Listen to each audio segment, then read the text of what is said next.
Tim redaksi Dialektika berkunjung ke wilayah pertambangan rakyat di Desa Kramat Jaya, Kecamatan Cimanggu, Kabupaten Pandeglang, Banten pada Rabu 12 Oktober 2022. Beginilah suasana lingkungan permukiman Desa Kramat Jaya. Di desa ini warga melakukan aktivitas pertambangan emasnya. Responsible Mining Community Sumber Jaya Makmur menggandeng Asosiasi Pertambangan Rakyat Indonesia atau APRI menyelenggarakan pelatihan seputar teknis pengolahan pertambangan emas kepada warga penambang di Desa Kramat Jaya, Kecamatan Cimanggu, Kabupaten Pandeglang, Banten. Kita sedang berada di lokasi tambang rakyat ya, tambang rakyat emas di wilayah Desa Kramat Jaya, Kecamatan Cimanggu, Kabupaten Pandeglang, Banten. Saat ini saya dan teman-teman sedang berada di lokasi pencucian atau pengolahan yang menggunakan sistem masih tradisional tetapi ramah lingkungan, karena ini berkat ada pelatihan dari Asosiasi Penambang Rakyat Indonesia APRI. Dan ini dikelola oleh koperasi. Kenapa? Karena memang pertambangan rakyat disinilah masyarakat ini untuk mengolah hasil tambang mereka untuk dijadikan sebagai dasar bahan emas.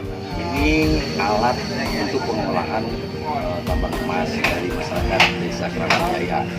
Seperti ini bentuknya. Ini bentuknya sederhana. Kalau kita lihat begitu sederhana, alat ini yang kita gunakan ya.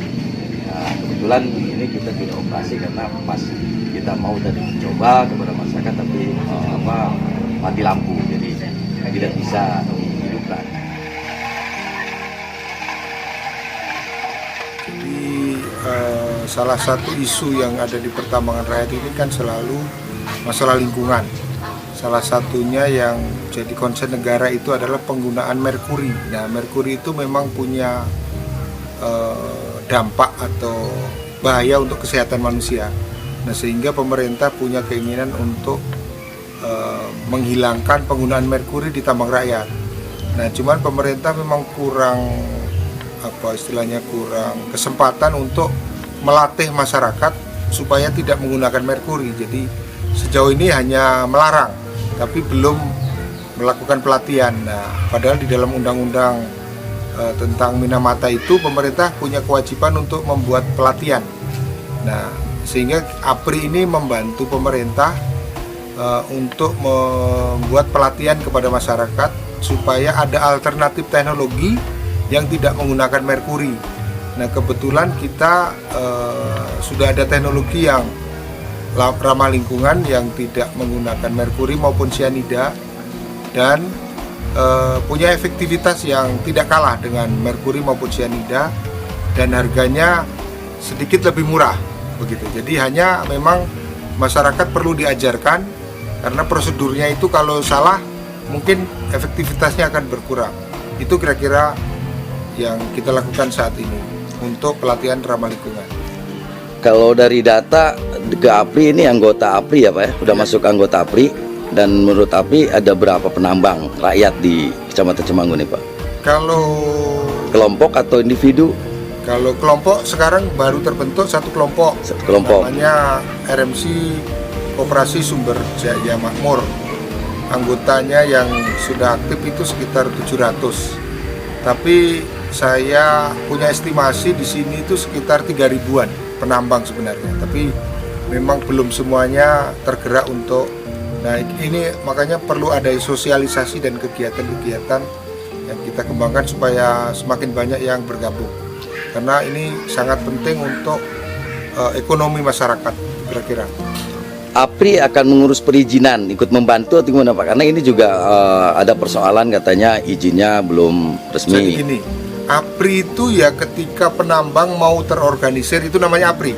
Jadi APRI itu bukan saya atau orang DPP bukan, tapi APRI itu ya ketika penambang mau terorganisir itulah APRI. Asosiasi. Jadi nah, fungsi DPP adalah memfasilitasi, membimbing. Misalnya, dokumen ini gimana cara bikinnya, kita fasilitasi atau kita bantu bagaimana mempersiapkan itu, termasuk misalnya dalam pengeplotan usulan WPR. Ini kita sedang siapkan juga ini dalam beberapa hari ini. Dari DPP kita turunkan tim untuk membuat peta yang standar. Karena kalau peta dibuat masyarakat hanya berupa coret-coretan, nanti biasanya dikembalikan itu oleh pemerintah. Ada pengalaman lain Pak untuk pertambangan selain di Cimanggu yang kira-kira pertambangan rakyat Pak? Di Sukabumi itu sudah ada sekitar 28 blok WPR yang sudah kami proses dan akhirnya disetujui pemerintah. Jadi sekarang tahapannya tinggal mengurus IPR. Di Bogor itu ada 29 blok, di Tasikmalaya itu ada 18 blok. Pada kesempatan itu, APRI juga menggandeng perusahaan PT Nagamas Universal yang memproduksi karbon aktif bermerek King Kun, salah satu alat perlengkapan tambang yang ramah lingkungan.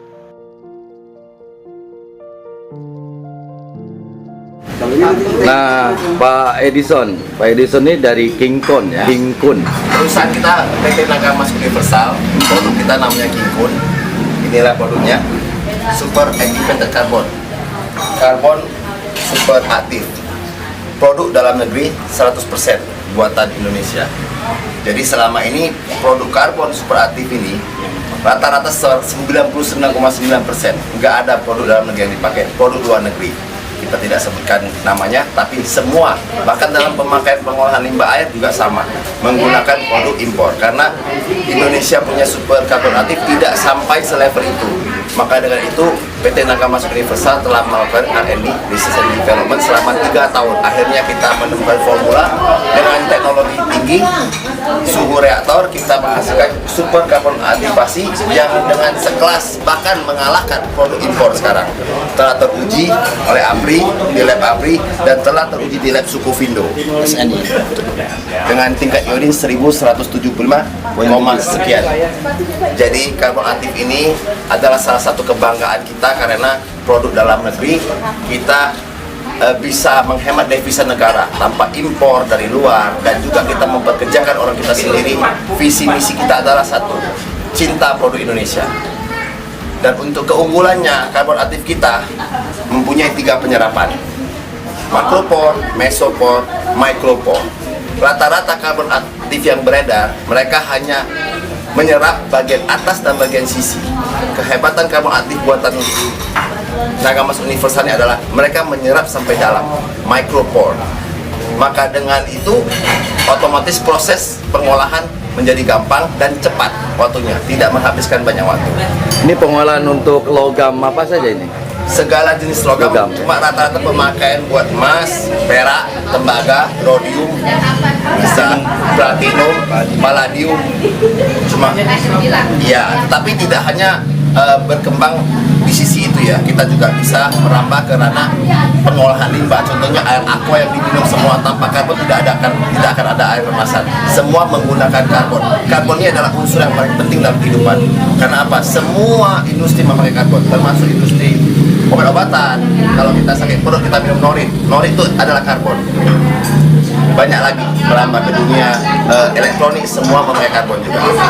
Terkait dengan ini, bahannya ini saya menarik tadi, katanya bahan bakunya ini dari batok kelapa. Tempurung batok kelapa. Tempurung batok kelapa. Ya betul, yang dipilih secara benar-benar kita lewat QC yang sangat benar complicated ya. Artinya harus tebal, harus tua batoknya, dan harus bersih. Pilihan dengan hanya bahan-bahan pilihan kita untuk menghasilkan karbon King Kun ini. Nah, ada harapan untuk King Kun ini, untuk King Kun dari masyarakat penambang nih. Harapan saya semua penambang se-Indonesia, khususnya penambang yang berikatan dengan APRI sampai sekarang, kita bisa mencintai produk dalam negeri.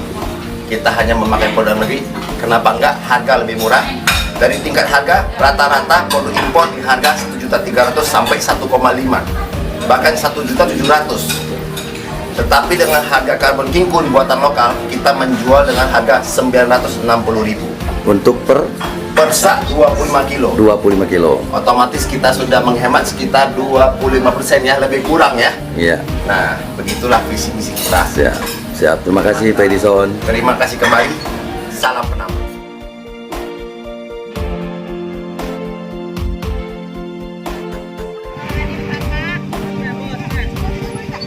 Dari Pandeglang, Banten, tim redaksi Dialektika News melaporkan.